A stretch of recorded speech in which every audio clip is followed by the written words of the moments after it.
the tech that shouldn't exist, yet does. Ancient advanced technology, precision that shouldn't be possible. Start with the outlier that isn't an outlier when you look closely, the Antikythera mechanism. Divers pulled it from a 1st century BCE wreck in 1901.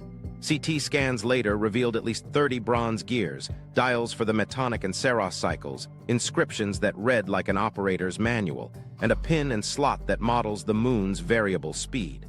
This isn't ornament. It's calibrated astronomy in metal, with tooth counts and tolerances that demand jigs, gauges, and a workshop culture. One device means a tradition, apprentices, standards, and spares, because precision rarely appears once and vanishes. Now to electrochemistry's controversy. The Baghdad jar. Clay vessel, copper cylinder, iron rod, bitumen sealant, replicated in labs to produce low-voltage output and deposit thin metal films. Dating floats between Parthian and Sasanian contexts, purpose is contested. Here's the sober read: even if these weren't batteries, they sit one tweak away from galvanic behavior. Crafts that plate, etch, or medicate could have exploited that edge. Gatekeeping loves the binary, real or hoax. Capability lives in the gray. Plausible materials, repeatable effects, missing context. Roman concrete's secret wasn't a single ingredient, it was a recipe ecosystem. Volcanic ash, lime, seawater, pozzolanic reactions that grow aluminous tobermorite and phillipsite in cracks, self-healing marine structures for centuries. Harbor cores show crystals knitting microfractures long after the empire fell. That's materials science tuned to environment, slow curring, ash provenance, lime-class strategy. Modern Portland excels in compressive strength, then suffers in salt. The Romans optimized for durability we rarely budget for. This is advanced because it's repeatable and purpose-fit. Watch water become engineering. Lothal's tidal dock in the Indus system managed silt with spillways and brick modules, while Peru's Nazca Puquio's corkscrewed wind down spiral intakes to pressurize subterranean aqueducts. Different continents, same principle, shape flow with passive design. You don't get silt control and pressure heads by accident. You get surveys, maintenance plans, and a feedback culture fixing what fails and standardizing what works. Stones next, the Egyptian granite problem. Hard stone vessels with lathe-like symmetry, tubular drill cores bearing spiral striations, and sarcophagi with long-run flatness you can feel with a straight edge. Copper tubes and sand do the cutting, pounders do the roughing, abrasives do the finishing. The sticking point isn't tool material, it's throughput and control. Thousands of pieces with matched profiles mean jigs, templates, and division of labor. Precision at scale is management, not magic. Jump to the Andes. At sites like Puma Punku, andesite blocks carry faces that hold right angles across long edges, interlocking recesses cut with repeatable geometry, and channels whose parallel tool marks suggest guided abrasion. The H-blocks share dimensions like they came off a master set. That implies fixtures, gauges, and a tolerance budget. Whether the cutting edges were copper with grit or harder inserts, the production logic stands: reference surfaces, stops, and inspection. Ellora's Kalasa takes process control into rock. Carved top-down from a monolith, the crew had to map voids, column grids, roof thicknesses, and drain paths before the first hammer blow. One missed datum and you can't put stone back. The planning horizon reads like negative manufacturing with hard interlocks. Secure the load paths first, then decorate deep. The unglamorous hero is layout. Plumb, level, string lines, and grid rituals that survive apprentices aging out and masters dying. Don't miss the metals. Woot's crucible steel, high carbon melts in sealed pots, cools into ingots that, when forged right, reveal carbide banding. Those shimmering, watered patterns depend on trace elements in ore, thermal cycles, and a smith's patience. Damascus blades forged from the ingots translate chemistry into edges that hold and flex. Lose the ore signature or the kiln regime, and the pattern dies. The secret was a supply chain. Mines, charcoal, potters, forges, each node carrying parameters in muscle memory. Lead that back to the Delhi iron pillars passivation. High phosphorus, slaggy wrought structure, and environmental cycling built a stable iron hydrogen phosphate layer that resists rust. That's not mystic alloying, it's bloomery history plus forging practice producing protective phases. Again, environment-specific recipes that modern mass steel abandoned. Pattern interrupt. Advanced doesn't mean gadgets, it means standards. The Antikythera's tooth counts, Roman mix ratios, Indus bricks, Andean templates, each anchors a unit system and a method book. Where you see repeatable geometry, somebody owned a ruler and enforced a rule. Now the micro stories that move retention. A team tested a reproduction of the Saqqara bird with a small vertical stabilizer. Glide stability popped into view. Not an airplane, but encoded aerodynamic intuition. Another lab rigged lemon juice cells with copper and iron. Thin silver plating appeared on test objects. Both show this. Craft knowledge accumulates without textbooks, then hides when the workshop burns or the ledger is never written. Escalate with logistics. Bow drills need cords, abrasives, tube stock, and water. Quarries need ramps, sleds, and standardized slips. Foundries need flux by the basket and tire angles that repeat across furnaces. The artifact is the end. The miracle is the rhythm. When you see repeatability across hundreds of pieces, you're seeing a calendar of work, inspection steps, and someone who says no when a part misses spec. Here's the hinge. Precision implies measurement. Measurement implies institutions. Institutions leave trails. We've got geared astronomy predicting eclipses, concrete that heals in seawater, water systems that breathe with deserts, stones true to demanding tolerances, and steels whose microstructures still challenge modern replications. Different media, same fingerprints, standards, audits, and supply chains. If that level of control existed, then ideas, ores, and methods traveled. Which means the next question isn't could they build? It's how far did those standards sail, and who mapped the routes? Timeline breakers, artifacts that arrived too early. Now the dates stop cooperating. Start with a face from deep time. The Lion Man of Hohenstein Stadel, carved from mammoth ivory around 40,000 years ago. Human body, lion head. Don't get distracted by the oddity, watch the synthesis. This isn't copying a creature, it's blending categories into an idea, identity, power, myth. Symbolic abstraction is already running at full voltage when the syllabus says it should be crawling. That's a cognitive ceiling raised centuries before cities. Shift to a hill that rewrites cause and effect. Göbekli Tepe, around 11,500 years ago, circa 9,500 BCE. Massive T pillars, animal reliefs, segmented enclosures aligned to sightlines. The paradox is neat and deadly to the latter model. Monumental architecture before domesticated grains settle a town.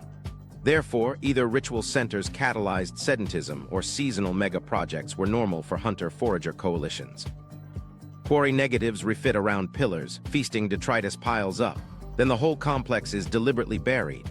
That's curation, not collapse. It also screams scheduling, quarry crews, carvers, haulers, stewards, without a city government on paper.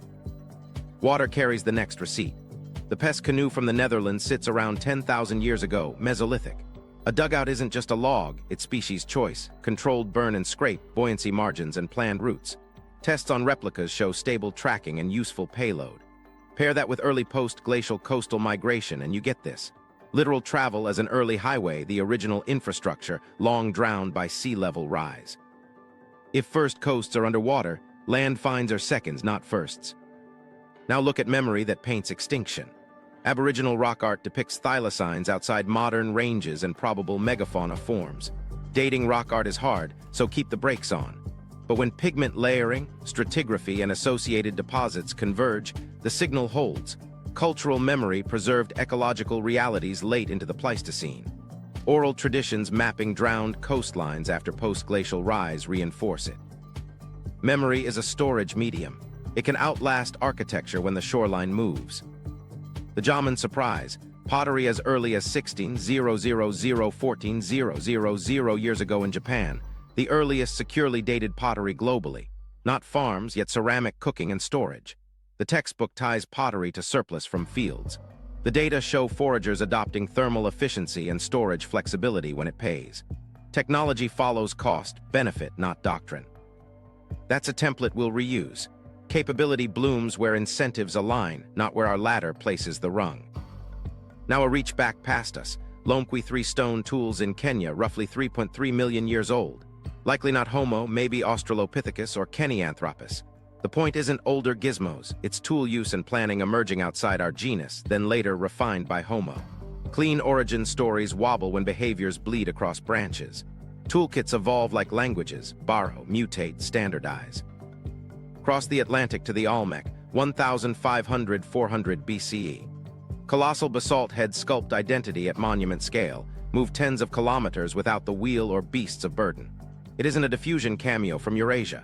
It's local logistics done with institutional teeth, quarries, crews, routes, and a canon of features repeated across centers.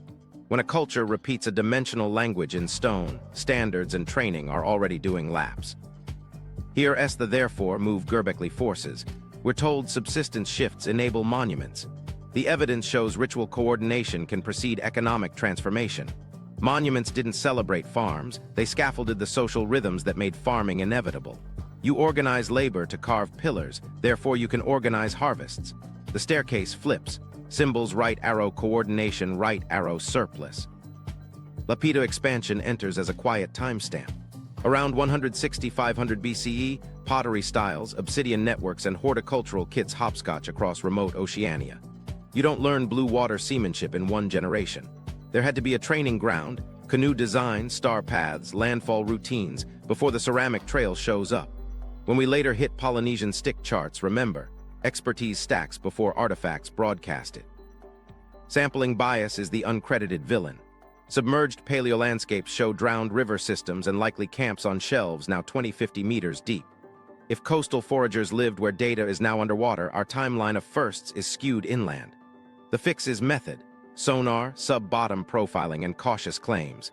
The implication is not a loophole, it's a correction that moves too early from anomaly to expectation. Watch the gatekeeping moves that follow these breakers, because they repeat. Functional gets relabeled as decorative when it lands early. Dates get quarantined as contamination when they cross the syllabus. Outliers get frozen as local quirks instead of updating the model. Each tactic is understandable. Together they create a filter that preserves the ladder and discards the staircase. Micro story time. The Pesse canoe was once dismissed as a trough for animals. Field tests with replicas showed seaworthiness for short, sheltered runs.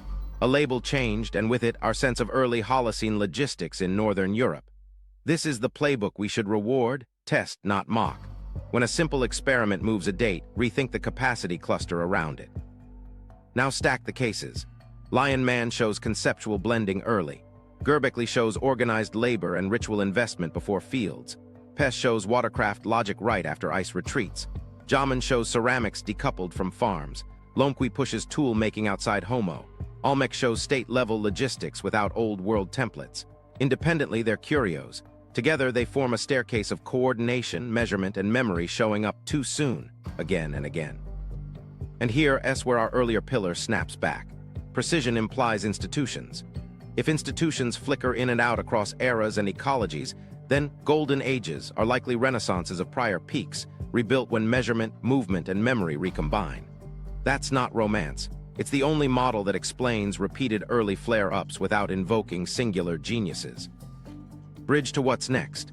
When dates break the ladder, the immune system of the field kicks in, hoax shields, misdating defaults, local exception quarantines.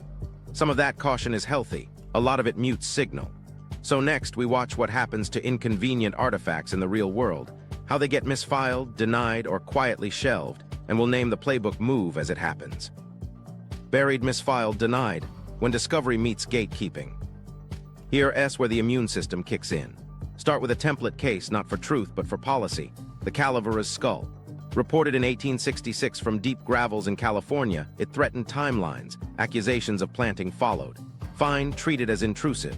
But watch the meta move. One messy case became the scarecrow used to wave away a century of stratigraphic oddities without standardized retests.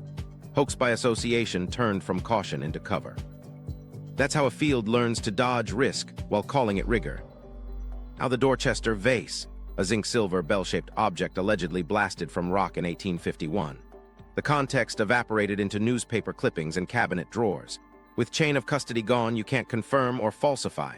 But notice the convenient limbo, too messy to investigate, clean enough to mock. The methodological fix would have been simple, re-excavate the formation under modern controls, but the file drifted into legend, and the legend did the gatekeeping work for free. The London hammer is the meme version. A 19th century style hammerhead encased in a concretion gets paraded as found in ancient rock. Geologists correctly point out, concretion isn't lithification, minerals can form around recent objects. Good.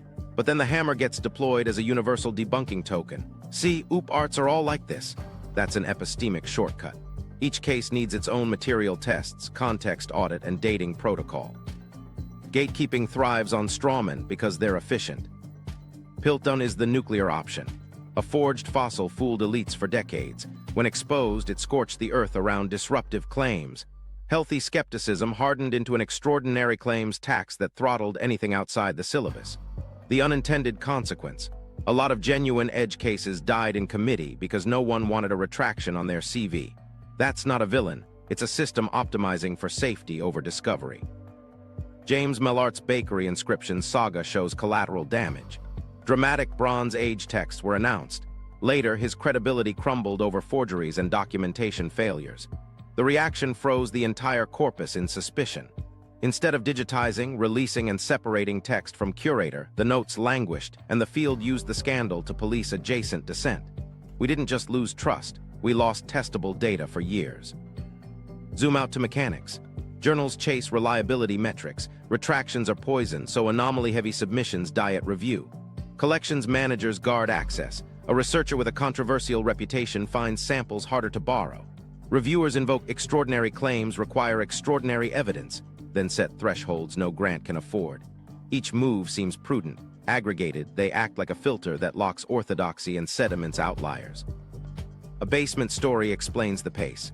Museums hold rooms of unprovenanced items from old digs, potsherds, tools, odd metals, underfunded, undercatalogued. A researcher proposes non-destructive PXRF or CT to at least characterize composition. The answer: no budget, conservation backlog, loan moratorium. Months turn into years. Denial by inertia does what denial by decree would be criticized for. Here's the repeatable toolkit in plain speech. Hoax by association. Cite Piltdown to tarnish a new lithic with unfamiliar flake scars.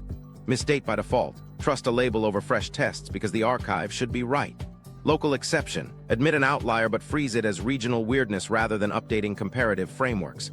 You can hear the incentives humming. Safe topics get funded, tidy timelines get published, anomalies get quarantined until the people who care age out. Now what happens when the clamp fails and something leaks?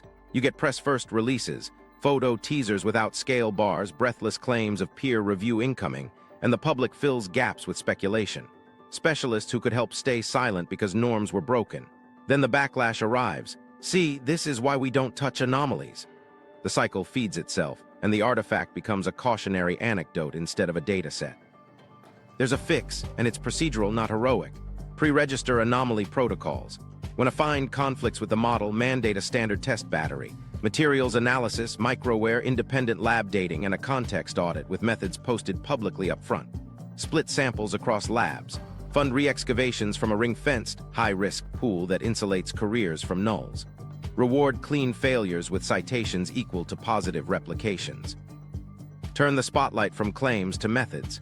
If you want fewer circus rollouts, give teams a safe lane to be boring and thorough.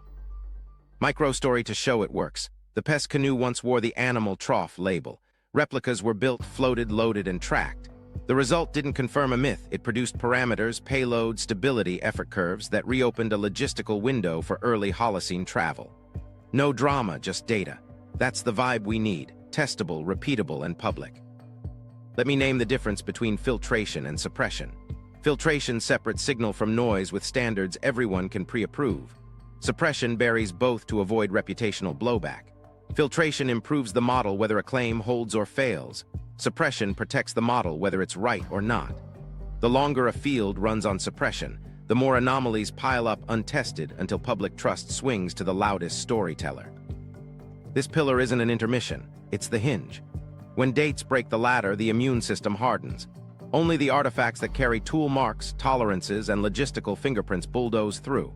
That's why the next pillar shifts to the places where gatekeeping struggles to say decorative with a straight face.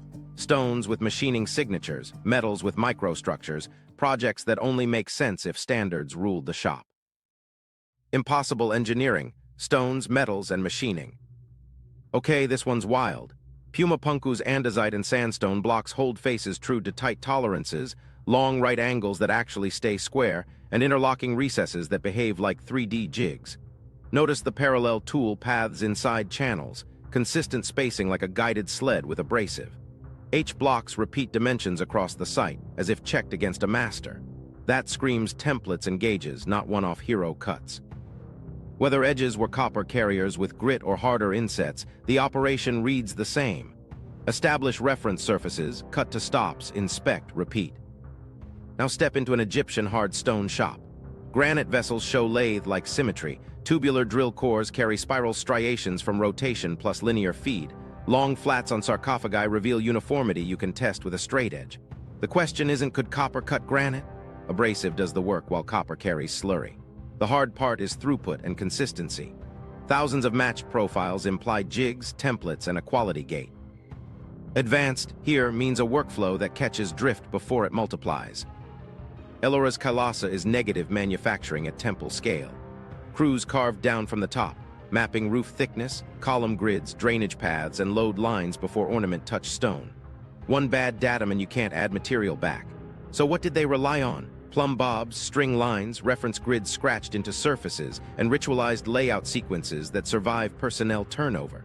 The real artifact is process memory encoded in the order of operations. Flip to the Andes polygonal masonry. Multi-faced blocks lock like puzzles, bevels break continuous joints, stones lean into each other so earthquakes rock walls without collapse. The toolkit can be modest, pounders, pecking, abrasion, but the design rulebook is tough. Avoid long straight seams, overlap planes, key internals. That's a standard disguised as style. You can replicate a face. Replicating the joint logic across a whole wall takes training and audits. Metals next because microstructure doesn't lie. Wootz crucible steel, sealed pots, high carbon solution, slow cooling. Produces ingots that, when forged just right, show watered patterns from aligned carbides.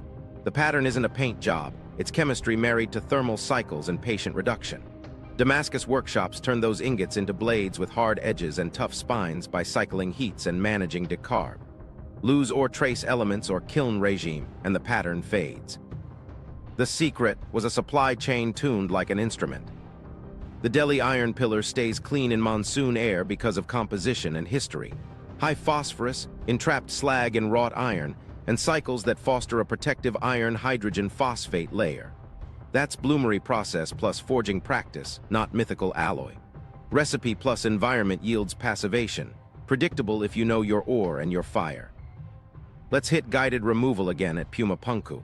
Some recesses show internal corners sharper than you get from casual pecking. Repeated slot depths suggest gauges.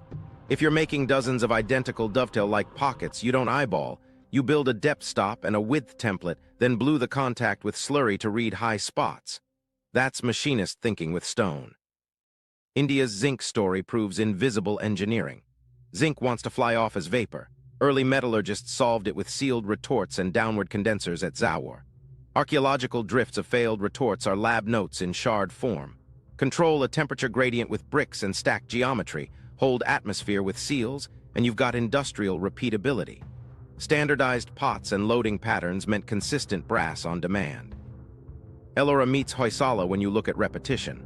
Star-plan temples in soapstone repeat bosses, fillets, and moldings across bays with uncanny consistency. That's not freehand genius. It's templates and go/no-go gauges.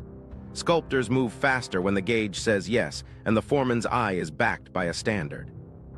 Back to Egypt for a production question people dodge: rate. Roughing granite with pounders is slow, finishing with abrasive is slower. Yet we see thousands of vessels. That forces you to imagine a shop with rotation. Roughers, semi-finishers, final polishers, cordage and drills prepped in batches, abrasives graded, water on tap, inspection at handoff. Once you think in stations instead of mystery tool, the volume makes sense. Andean tight fits get the same treatment.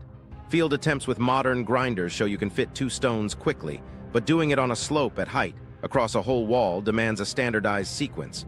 Present, mark with soot or pigment, remove, grind, present again. The skill is reading contact patches and stopping when the tolerance is met. That's shop discipline in the open air. Damascus again, but with failure logs. Slag. Slag chemistry records furnace choices.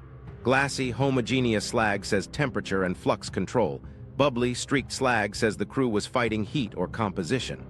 Piles of it are bar charts in dirt. You can literally see a workshop tighten its process over seasons by how the slag changes layer to layer. Fasteners bridge stone and metal. Egyptians used dovetail saddles, Romans poured lead cramps, Andeans cast bronze T-clamps into carved pockets. These aren't decorations, they lock degrees of freedom. The mindset is engineering, constrain, key, allow expansion where needed. When you find the same logic in different continents, you're seeing convergent standards. Here's the escalation you came for. Remove the mystique and track the method. guided abrasion, depth stops, templates, gauges, sequence planning, material recipes, and inspection. Once those exist, impossible becomes improbable only if you strip away the shop. Reinsert the shop, its tools, rhythms, and audits, and the feats line up. So why does this pillar matter for the bigger pattern? Because tool marks argue back when gatekeeping says decorative. Microstructures argue back when legend blurs metallurgy.